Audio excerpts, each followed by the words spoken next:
Hello, my name's Dominic Fonte with Cutler Real Estate. Thanks for tuning in today. I want to share with you as we're into the first quarter of 2021, trying to get our footing from the COVID and the crazy market we're in. I want to give you a statistical update that should hopefully make you an informed decision maker if you happen to be in the market to buy or sell real estate or give some guidance to one of your loved ones, okay? So let's get started. The first slide I want to show you, it's basically a snapshot of the year-over-year key metrics. So what I want you to focus at is you see the red line, existing home inventory. That means minus 52%. So last year this time versus currently, we are 52% lower on inventory. So as a seller, that puts the seller in the driving seat. Now, if you want to do a quick snapshot on the next slide, year-over-year change in housing inventory in the US, you're going to see the average is about 52% across the US. Now, if you look in Ohio, it's hovering about 55, and then you see everywhere is a huge shortage of stock or inventory of homes based on supply and demand, with the exception of New York. They're down 12%. Now, what are the mortgage rates doing? So Freddie Mac's 30-year guesstimation, if you look at over the last 12 months, we were looking in 2020 of January, 3.7. And then if you look over the course of time after the pandemic, and it sort of affected the market and people's decisions of moving forward or not. And now you see the current rates at 3.18 would be similar to what it was in June of 2020. Still historically low, but it is on the rise. The next slide I'd like to talk about is the single housing units completed. So this would be like new construction. So when we're trying to figure out really what's going on with the inventory and why is the inventory so short? I mean, it seems like there's a lot of new builds that are happening, but if you look from 1970 to 2020, you'll see a line, an average annual units completed line. And if you look at even in 1970, they were building more homes than they are in 2020. So as the millennials come to market and there's people retiring and say the baby boomers want to downsize, there's just so much activity right now that the demand is outpacing the supply because we need more usable units. So we need more builders building. And as you can see, in 2010 to 2020, we're way below the average in new construction because when the debacle happened in '08 through 13, it basically forced all the builders out of business. Now, when you look at the equity, so now that the prices are on the rise, a lot of folks have home equity and lots of equity. In the sense of if you're looking at the red line that shoots up to 321, that's 321 billion. That means in '06, before the crash in '08, there were $321 billion being tapped out of the equity in your home. Now, a lot of people say to me, Dom, it seems like we're feeling like '06, '07, '08 again because of the activity and how much volume of people are touching the equity in their home, like an ATM machine.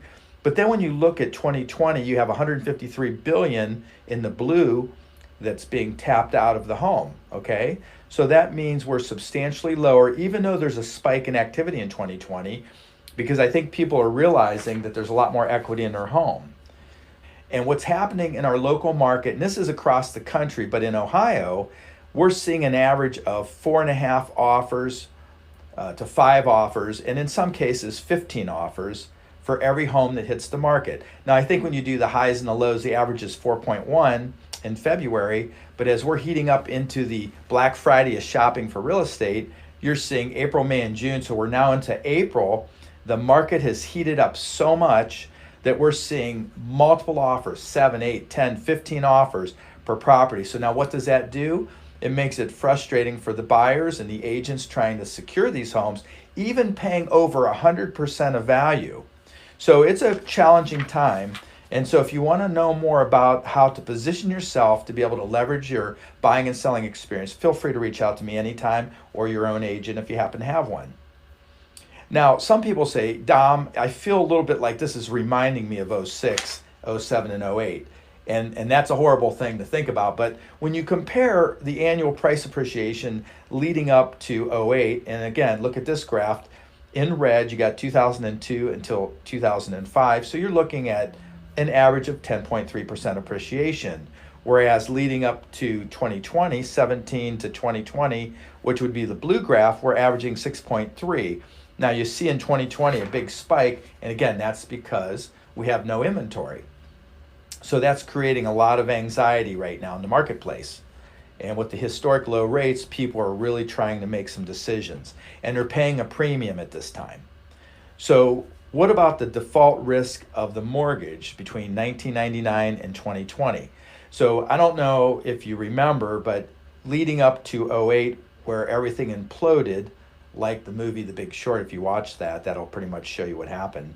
If you notice the graph where it says reasonable lending standards, that yellow dotted line, well, that's the standard that's reasonable. And then the big red mountain, that's where they had loan products that were called limited doc, no doc, low look loans. And the joke always was, if you could breathe in the mirror, you can get a loan. Well, guess what?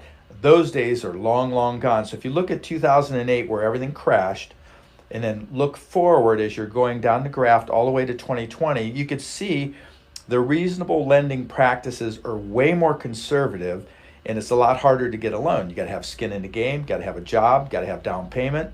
So what we're saying is that even though the market is on fire, we still feel that we're being pretty conservative, and I don't believe we're going to go into what's called a 2008 again, because the statistics are much different. Now, if you look at the months inventory of single family homes leading up to '08, we had a huge inventory of homes. Look at that, 3.9 in the red, 5, 6.4, and 9.6 months of inventory. So that means we had a lot more supply with some of the same situations you're seeing now, which is where we got in trouble when the market dropped 25%. But look at the blue, 17 through 20, are 4 months supply, 3 months supply, and 2.1 months, right? That's the NAR statistic. Now, what that means in English is if you had a normal balanced market, you would have between 5 and 7 months of inventory. We haven't had that for many, many years. Plus, we got the pent-up demand, the historic low rates, and that's what's driving the prices currently. So the chief economist, the First American, said, hey, it's just not a seller's market like what we know. It's a super seller's market because there's multiple offers in every situation. And when that happens, then that automatically puts the seller in the driver's seat and is driving those prices up. And it's a very competitive environment for the home buyers. Now, when we look at equity, so when you look at the US market, and then of course you look at Ohio market, and then you pare it down to the suburbs and wherever you happen to live, it fluctuates some. But the average gain in equity of mortgages, 26.3. That's a substantial amount of equity. The average equity in most mortgaged homes is around 200K. And then of course, 38.2% of all the homeowners have no mortgage at all. They're free and clear of their debt. And then 16.2% increase the equity, totaling, out of all the US buyers in the marketplace that have mortgages, there's over 1.5 trillion more dollars of equity than in the past. So that's putting people in a pretty strong position. And with the lack of inventory, I don't believe we're going to have anything close to a repeat of what happened in '08. Now, the final graph I'd like to show you is the year-over-year change in equity. So if you look at the US map, you can look at Ohio, we have about $18,000 in average equity. Now, there's always pockets, like you'll say, well, geez, the average appreciation a year should be 3 or 4%. We're at 20%, we're at 18%, we're at 3%. So depending on what area you live, supply, demand, what suburb, sometimes the pocket's a little higher or a little lower. But in general, if you look across the US, the average is 26.3.